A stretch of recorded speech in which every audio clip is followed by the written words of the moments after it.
TET 2 અને TET 1 અને જીપીએસસીની તૈયારી કરતા મિત્રો મનોવિજ્ઞાન હવે બનશે સાવ સરળ. આજે આપણે 4000 MCQ ચેલેન્જના ભાગ 6માં સોલ્વ કરીશું MCQ નંબર 126 થી 150. આ પ્રશ્નોમાં આપણે અભ્યાસ પદ્ધતિઓ અને કસોટીઓના નવા એવા કોન્સેપ્ટ સમજીશું જે સીધા પરીક્ષામાં પૂછાય છે. તો નોટ પેન લઈને તૈયાર થઈ જાઓ, કારણ કે આજનો એક પ્રશ્ન તમારી સફળતા માટે કિંમતી છે. ચાલો શરૂ કરીએ. પ્રશ્ન નંબર 1 કાં તો 126 થી આપણે નંબર ચાલુ કરી. મનોવિજ્ઞાન કસોટીના પરિણામોનું અર્થઘટન કરવા માટે જે પ્રમાણિત માપદંડ નક્કી કરવામાં આવે છે તેને શું કહેવાય છે? શું આવશે જવાબ?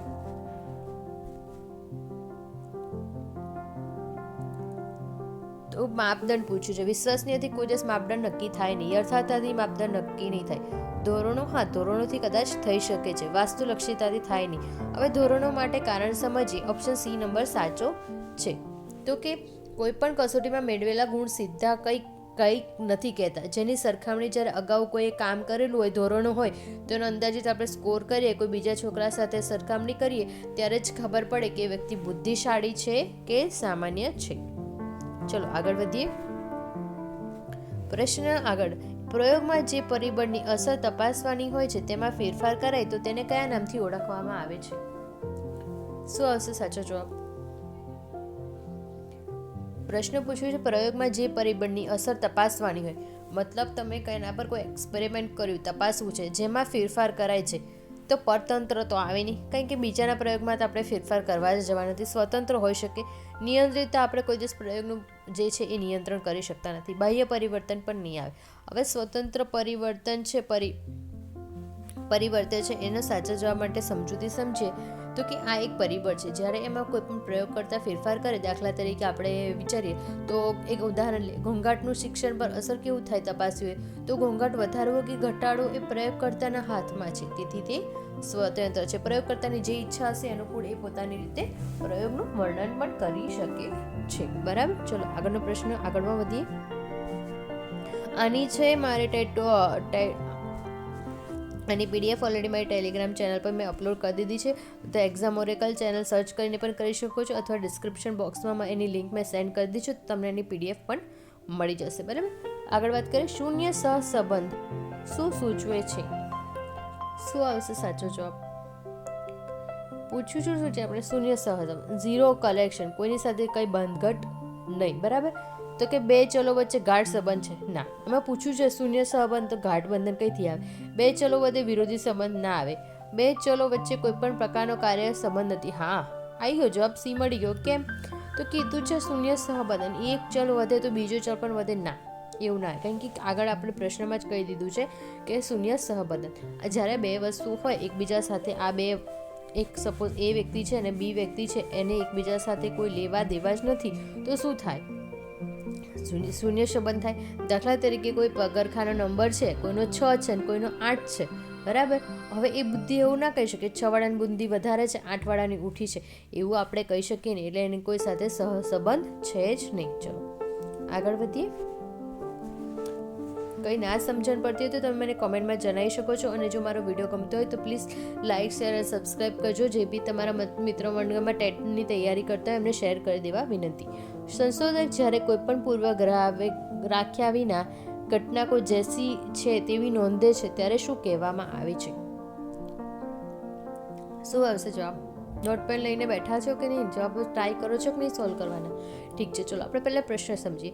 સંશોધક જ્યારે કોઈ પણ પૂર્વગ્રહ રાખ્યા વિના ઘટના જેવી છે તેવી જ નોંધે છે, કશું બી જોતો નથી, પહેલાં શું થયું છે જેવી છે તેવી જ રાખવાનો ટ્રાય કરે છે, તો શું આવશે જવાબમાં? વ્યક્તિલક્ષતા. એ વ્યક્તિ આમાં કઈથી આવે? વસ્તુલક્ષતા હોઈ શકે, પૂર્વધારણા ના આવે, સામાન્યકરણ ના આવે. હવે તમને સમજાવું. પૂર્વધારણા એ કોઈ દિવસ ધારી ના શકે, એને લખવાનું છે. સામાન્યકરણ ના આવી શકે. વાસ્તુલક્ષી એટલે વિજ્ઞાનનો મુખ્ય ગુણ છે. સંશોધક પોતાની પસંદ નાપસંદ બાજુ પર રાખીને જે સત્ય છે તે નોંધે તેને વાસ્તુલક્ષીતા કહેવાય છે. આ ચેપ્ટર નંબર 2 છે મનોવિજ્ઞાનનું, આપણે લીધું છે. નેક્સ્ટ ચેપ્ટરમાં પછી આવતીકાલથી નેક્સ્ટ ચેપ્ટર નવું ચાલુ કરીશું. બરાબર. આગળ વાત કરીએ. કઈ પદ્ધતિમાં ઉદારતાનો પ્રશ્નોના સમૂહ આપીને તેના મંતવ્યો કે અભિપ્રાયો જાણવામાં આવે છે? શું આવશે સાચો જવાબ? મુલાકાત પદ્ધતિ ના આવે, નિરીક્ષક પદ્ધતિ ના આવે, પ્રશ્નાવલી પદ્ધતિ હોઈ શકે, પ્રયોગ પદ્ધતિ ના આવે. હવે સમજાવો પ્રશ્ન. કઈ પદ્ધતિમાં ઉદાહરણને પ્રશ્નોના સમૂહ આપીને મંતવ્યો કે અભિપ્રાયો, પ્રશ્નો આપીને કીધું છે તો ઓબ્વિયસલી પ્રશ્નાવલી આવે, કારણ કે તમે પ્રશ્નો આપશો તો જ ખબર પડશે કે ઓછા સમયમાં ઓછા ખર્ચાળે કેટલા લોકોનો મંતવ્ય જાણી શકાય છે. એટલે તમે સામેવાળાને પ્રશ્નો આપશો તો જ જવાબ તમને ખબર પડે કે જવાબ શું કરે છે. આપણે કોઈ પણ મોલમાં ગયા હોય તમારે જો ફોર્મ ભરાવડાવે છે કેવું રહ્યું કેવું નહીં, તો એ તમે પ્રશ્નો કહેશે તો તમે અભિપ્રાય આપશો તો સામેવાળાને ખબર પડશે ને. એવી રીતે પ્રશ્નમાં વિચારવા. પ્રયોગ પદ્ધતિ સૌથી મોટી મર્યાદા કઈ ગણાય છે? પ્રયોગ પદ્ધતિમાં સૌથી વધુ મોટી મર્યાદા કઈ ગણાય છે? શું આવશે જવાબ? પ્રયોગ મર્યાદા વૈજ્ઞાનિક નથી એ તો ના આવે. પ્રયોગ છે એટલે વૈજ્ઞાનિક તો રિલેટેડ આપણે કરી શકીએ છીએ. તે ચોકસાઈનો ભય છે ના ભાઈ, ચોક્કસ રિઝલ્ટ મળે લેબમાં થતું હોય તો. પરીક્ષાનું વાતાવરણ ઘણીવાર કૃત્રિમ બની જાય છે. હા, આપણે બધી વસ્તુ મિક્સ કરીને બનાવતા હોય તો કૃત્રિમ થઈ જાય. એ માટી છે એ કુદરતી છે, પરંતુ એની અંદર આપણે યુરિયા આપણી કૃત્રિમ રીતે બનાવ્યું હોય તો એ ફર્ટિલાઇઝર કેવું ગણાય? કૃત્રિમ ગણાય. તો એની અંદર મિક્સ કરીએ તો કૃત્રિમ વાતાવરણ થઈ ગયું. એ બાળકો માટે છે એ વસ્તુ ખોટી છે. જ્યારે પણ પ્રયોગશાળામાં કોઈ વ્યક્તિને ખબર હોય કે તેના પ્રયોગ થઈ રહ્યો છે તો તેનું વર્તન ઘણીવાર કુદરતી રહેતું નથી અને દેખાવ કરવા લાગે છે. બરાબર, આગળ વાત કરીએ. તમારે વિડીયો પૂરેપૂરો જોવાનો. જો સારા માર્ક્સ લાવવાનો તમારે કોશિશ કરો તો જેટલા બને એટલા પ્રશ્નો સોલ્વ કરવાનો તમારે ટ્રાય કરવાનો. બરાબર. વ્યક્તિત્વ તફાવતો માપવા માટે કઈ પદ્ધતિ સૌથી વધુ ઉપયોગી છે? શું હશે જવાબ? ઇન્ડિવિજ્યુઅલ ડિફરન્સ માપવા માટે મનોવૈજ્ઞાનિક પદ્ધતિ. હા, આપણે આઈક્યુ લેવલ ચાલુ કરીએ તો કોઈની ખબર પડી જાય કે કેટલો તફાવત છે. કુદરતી નિરીક્ષણ કોઈ દિવસ ના કરી શકે, આનું ઉત્પન્ન થશે. પ્રયોગ પદ્ધતિ પણ ના થઈ શકે. મનોવૈજ્ઞાનિક પદ્ધતિમાં શું કે કોઈ પણ બે વ્યક્તિ સમાન નથી. બરાબર. તફાવત તેના કારણે આપણે જોઈ શકીએ છીએ. એક તો પહેલાં બુદ્ધિ કેટલી છે નામ, એનું વ્યક્તિત્વ કેવું છે. બરાબર, વ્યક્તિત્વ કેવું છે. બરાબર. પછી એની અભિરુચિ કેવી છે, અભિરુચિ કેવી છે, એ બધા પરથી ખબર પડી શકે કે. બરાબર. આગળ વાત કરીએ. નીચેનામાંથી કયું વિધાન મુલાકાત પદ્ધતિ માટે સાચું છે? શું હશે જવાબ? મુલાકાત પદ્ધતિ માત્ર લેખિત સ્વરૂપે. મુલાકાત કોઈ દિવસ લેખિત થોડી હોય. મુલાકાત એટલે શું? હું તમને મળવા આવીશ, તમે મને મળવા આવો તો આપણે મુલાકાત રાખીએ ને. મોઢાની વાતચીત દ્વારા જ માહિતી મેળવાય છે. હા, સાચું છે. એટલે આગળ આપણે વધતા નથી. આ એક સામાજિક આંતરક્રિયા છે. અહીં પ્રશ્નોના જવાબની સાથે શું સામેના વ્યક્તિનો હાવભાવ, બોલવાની રીત, બધુંનું આપણે નિરીક્ષક કરી શકીએ છીએ. એટલે કહીએ ને કે ચલો મળીને વાત કરશું આપણે. બરાબર, એવી રીતે આગળ વાત કરીએ. જ્યારે કોઈ સંશોધક એક જ સમયે અલગ અલગ વયના બાળકો પર અભ્યાસ કરવામાં આવે છે, દાખલા તરીકે 5, 10 ને 15 વર્ષ, ત્યારે તેને કયો અભ્યાસ થયો કહેવાય? આપણે ગયા લેક્ચરમાં આ ટોપિક પર ચર્ચા થઈ હતી. શું હશે જણાવ? સમકાલીન ક્રોસ સિલેક્શન. કેમ? તો કે 5, 10, 15 વર્ષના બધા બાળકોને સમજવા માટે 15 વર્ષ સુધી રાહ જોવાની જરૂર નહીં હતી. 3ને એક સાથે બેસાડીને પણ તમે એમની જોડ તપાસ કરી શકો છો. બરાબર. આગળ વાત કરીએ. નિયંત્રિત નિરીક્ષણમાં કયા સાધનોનો ઉપયોગ કરી માહિતીની ચોકસાઈ વધારવા માટે કરી શકાય છે? શું આવશે સાચો જવાબ? વન વે મિરર થઈ શકે છે. કોઈ બી ચોકસાઈ કરવી હોય, બરાબર, તો કેમ? નિયંત્રિત નિરીક્ષણ. આધુનિક ટેકનોલોજીમાં વિડીયો કેમેરા હોઈ શકે, ટેપ રેકોર્ડર, આપેલ તમામ ડી સાચો જવાબ આવશે. કારણ કે ટેકનોલોજીના ઉપયોગથી માનવીની ભૂલની શક્યતા કેવી ઘટે છે અને નિરીક્ષક છે વધુ ચોક્કસ બને છે. બરાબર. આગળ વાત કરીએ. મનોવૈજ્ઞાનિક કસોટીમાં યથાર્થતા, વેલિડિટી એટલે શું? શું આવશે સાચો જવાબ?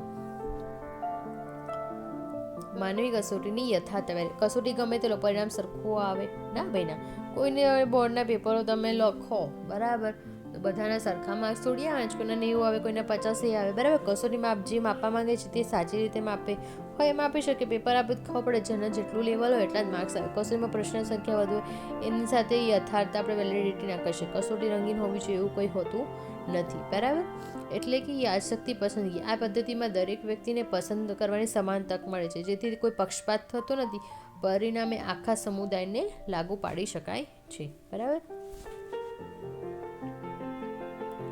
અથવા જો કોઈ ફૂટપટ્ટીનું વજન માપવા લાગે તો એ યથાર્થ નથી એવું પણ આપણે ગણી શકીએ છીએ. બરાબર. પ્રયોગ પદ્ધતિમાં નમૂનાની પસંદગી માટે સૌથી વધુ કયું વૈજ્ઞાનિક ગણાય છે? નમૂનાની પસંદ સેમ્પલિંગમાં પોતાની મુજબ પસંદગી નહીં કરી શકતા. રેન્ડમ, હા, પ્રયોગમાં કોઈ બી તમે કરતા હોય તો તમે રેન્ડમ પદાર્થો લઈને જ ક્રોસ સિલેક્શન કરીને કરશો ને, બરાબર. એવી રીતે કે કોઈ પણ છે બધાને સરખી તક મળે છે, કોઈને એવું નથી કે આ છે તે છે. જેને જે કોઈ સપોઝ કોઈને કેમેસ્ટ્રીમાં કરવું છે તો એ પછી કેમેસ્ટ્રીમાં જ પ્રયોગ કરશે, એ પછી ફિઝિક્સમાં પ્રયોગ કરવા નહીં જાય, બરાબર. આગળ વાત કરીએ. ધન સહસંબંધનું ઉદાહરણ નીચેનામાંથી કયું સાચું છે અથવા કયું છે? શું હશે જવાબ?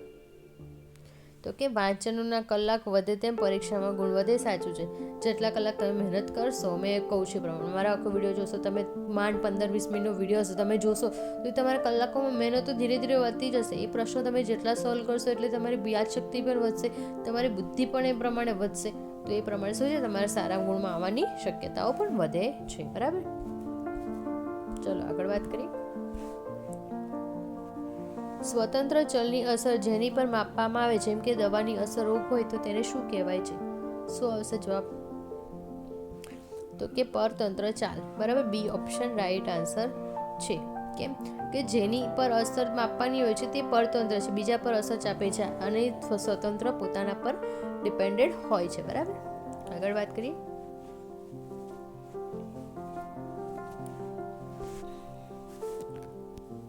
મનોવિજ્ઞાનમાં પૂર્વધારણા સાબિત કરવા માટે નીચેનામાંથી કયો તબક્કો સૌથી મહત્વનો હોય છે? પૂર્વધારણા તો કે ડેટા માહિતી એકત્રીકરણ ને આપણે લોકોના ઘરે જઈને ડેટા લઈએ છીએ જ્યારે ચૂંટણી આવે તેના પછી આપણે નક્કી કરીએ છીએ ને કે આમાં કેટલી ધારણા હતી તો સાચી પડી, કેટલી ખોટી હતી તો ખોટી પડી, બરાબર. એવી રીતે આગળ વાત કરીએ. ક્ષેત્ર નિરીક્ષક ક્યાં જઈને અભ્યાસ કરે છે? શું હશે સાચો જવાબ? તો કે ક્ષેત્ર નિરીક્ષણમાં શું કુદરતી વાતાવરણમાં જેને તપાસ કરતો હોય, બરાબર. ફિલ્ડ ઓબ્ઝર્વેશન હોય એટલે પ્રાણી સંગ્રહાલય કે બજારમાં જાય, બરાબર. એવું નિરીક્ષક થતું હોય ત્યાં આગળ કૃત્રિમ કોઈ વાતાવરણ હોવું જોઈએ નહીં. ફિલ્ડ ઓબ્ઝર્વેશન તમારાથી કયું એવું છે? બધું તો કૃત્રિમ છે. કુદરતી વાતાવરણ કે કાર્યસ્થળ પર જ સાચો જવાબ હશે, કારણ કે કુદરતી છે, બરાબર. આગળ મનોવૈજ્ઞાનિક કસોટીમાં વિશ્વસનીયતા ચકાસવાની એક રીત કઈ છે? શું હશે સાચો જવાબ? વિશ્વસનીયતા આજે તમે ટેસ્ટ લીધો, ફરી 15 દિવસ પછી એ જ ટેસ્ટ લો છો, બરાબર, તો પરિણામમાં બહુ મોટો તફાવત ના હોય તો ટેસ્ટ કેવો એ કહેવાય? વિશ્વસનીય રીતે આપેલો ટેસ્ટ કહેવાય. તો શું સાચો જવાબ આવશે? કસોટીપૂર્ણ પદ્ધતિ, બરાબર. આગળ વાત કરીએ. આંતરનિરીક્ષણ પદ્ધતિનો પ્રયોગશાળામાં સૌપ્રથમ ઉપયોગ કોણે કર્યો હતો? શું હશે જવાબ? આ વસ્તુ બી આપણે ઘણીવાર મેં તમને આગળના વિડીયોમાં સમજાવી છે. તો કે વિલિયમ વોલ્ડ. કેમ? તો કે મનોવિજ્ઞાનની સૌથી જૂની પદ્ધતિ એમને વિકસાવી હતી. વ્યક્તિ પોતાની મનની અંદર જે ચાલી રહેલી પ્રક્રિયાઓ છે એ પોતે જ વર્ણન કરે ને તો એને આંતરનિરીક્ષણ કહેવાય કે હા ભાઈ મારે અંતરાત્માને સમજ પડી ગઈ છે, બરાબર. આગળ વાત કરીએ. પ્રયોગમાં જે પરિબળોને પ્રયોગ કરતા હેતુપૂર્વક સ્થિર રાખે છે તો તેને શું કહેવાય છે? શું હશે સાચો જવાબ? તો કે નિયંત્રણ પૂછ્યું આપણે. પ્રયોગશાળામાં જે પરિબળ પ્રયોગ કરતા હેતુપૂર્વક સ્થિર રાખે. કેમ રાખે છે? તો કે પ્રયોગમાં ઘોંઘાટ, તાપમાન, પ્રકાશ જેવી બાબતો શું કરી શકે? પ્રયોગ બગાડી શકે, તેથી સ્થિર રાખવામાં આવે છે. હવે આ બધી વસ્તુમાં સ્થિર કયું છે? સ્વતંત્ર, અંકુરિત, નિયંત્રણ. આપણે નિયંત્રણ રાખીએ તો સ્થિર વસ્તુ રાખી શકીએ છીએ, બરાબર. આગળ જોઈએ. વ્યક્તિ ઇતિહાસ પદ્ધતિમાં નીચેનામાંથી કઈ માહિતી મેળવવામાં આવે છે? વ્યક્તિગત ઇતિહાસમાં શું જવાબ આવશે? વ્યક્તિગત ઇતિહાસમાં શું હોય? આ પદ્ધતિઓ મોસ્ટ ઓફલી કેમ આપે છે? કે ગુનાગારો હોય, માનસિક રીતે અસ્થિર હોય તો ઊંડા અભ્યાસ માટે આપણને થતી હોય છે, બરાબર. વ્યક્તિ ઇતિહાસ તો કૌટુંબિક પૃષ્ઠભૂમિ આવે તો ડી ઓપ્શન સાચું છે. કેમ? તો કે જોવે કોઈ ગુનાગાર એના ફેમિલીમાંથી હતા કે નહીં, શૈક્ષણિક ઇતિહાસ શું ભણ્યો છે, શારીરિક માનસિક રોગોની વિગત, એ બધું જ વસ્તુ હોઈ શકે છે કે આ ઇતિહાસનું કારણ છે, આ સ્ટડીનું કારણ છે, આ કોઈ રોગ હોય એના માટે. તો આપેલ તમામ સાચું છે, બરાબર. આગળ જોઈએ. પ્રમાણિત કસોટીનો મુખ્ય ફાયદો શું છે? શું હશે જવાબ? તો કે તેના પરિણામોનું સામાન્યીકરણ કરી શકાય છે, બરાબર. કેમ? તો કે પ્રમાણમાં કસોટીના નિયમો ફિક્સ હોય છે, તેના દ્વારા જે બી તારણો તમે આખા સમુદાય પર વિશ્વાસપત્ર લાગુ પાડી શકો છો, બરાબર. આગળ વાત કરીએ, ઋણ સહસંબંધનું મૂલ્ય નીચેનામાંથી કયું હોઈ શકે? શું સાચો જવાબ આવે? ઋણ સહસંબંધ પૂછ્યો છે. જવાબ ઓપ્શન આપણી પાસે એક જ છે, 0 થી માઇનસની વચ્ચે જે ઉલટો સંબંધ બનાવે, એક વધે તો બીજું ઘટે, બરાબર, ઋણ છે એટલે. આગળ વાત કરીએ, પદ્ધતિસરનું નિરીક્ષણ એટલે શું? શું આવશે સાચો જવાબ? તો કે અગાઉ નિરીક્ષણ કરેલા હેતુ મુજબનું નિરીક્ષણ. કેમ? તો કે આ કોઈ આકસ્મિક નિરીક્ષણ નથી, પરંતુ ચોક્કસ હેતુ માટે વૈજ્ઞાનિક રીતે કરેલું નિરીક્ષણ છે, બરાબર. આગળ વાત કરીએ, મનોવિજ્ઞાનમાં કસોટીમાં નોર્મ્સ કોના પરથી નક્કી કરવામાં આવે છે? શું હશે સાચો જવાબ? 1000 લોકો પર ટેસ્ટ કર્યા પછી સરેરાશ આપણને સ્કોર મળે છે ને, તો એને આપણે નોર્મ તરીકે, નોર્મ એટલે ધોરણ તરીકે સ્વીકારવામાં આવે છે. તો શું આવશે જવાબ? તો કે નમૂના જૂથના સરેરાશ દેખાવ પરથી, બરાબર. આગળ વાત કરીએ, મનોવૈજ્ઞાનિક કઈ અભ્યાસ પદ્ધતિ સૌથી વધુ વસ્તુલક્ષી અને પુનરાવર્તિત કરી ગણી શકાય છે? શું આવશે સાચો જવાબ? તો કે પ્રયોગ પદ્ધતિ, બરાબર. કેમ? તો કે પ્રયોગ પદ્ધતિ એ વિજ્ઞાનની સર્વોત્તમ પદ્ધતિ છે, કારણ કે અન્ય સંશોધક ગમે ત્યારે એ જ શરતો હેઠળ પ્રયોગનું શું કરે, પુનરાવર્તન કરી અને બધું ચકાસી લે છે, બરાબર. Thank you so much. તમને મારો વિડીયો ગમ્યો તો પ્લીઝ લાઇક, શેર અને સબસ્ક્રાઈબ કરજો. તો આવતીકાલે ફરી બીજા 25 ક્વેશ્ચન્સ લઈને આવીશું, અને કાલનો જે ચેપ્ટર રહેશે આપણું શું રહેશે, તો કે હ્યુમન ડેવલપમેન્ટ, માનવ વિકાસનું ચેપ્ટર રહેશે, બરાબર. આપણે દરરોજ ચેપ્ટર પતાવીએ છીએ, 2 ચેપ્ટર અત્યાર સુધી પતી ગયા છે. કાલે માનવ વિકાસના ચેપ્ટરમાંથી પ્રશ્નો લેવામાં આવશે. જે આખો મારા ડેલી વિડીયો જોતા હશે એમના માટે આ બધી વસ્તુ હેલ્પફુલ રહેશે. Okay, thank you so much.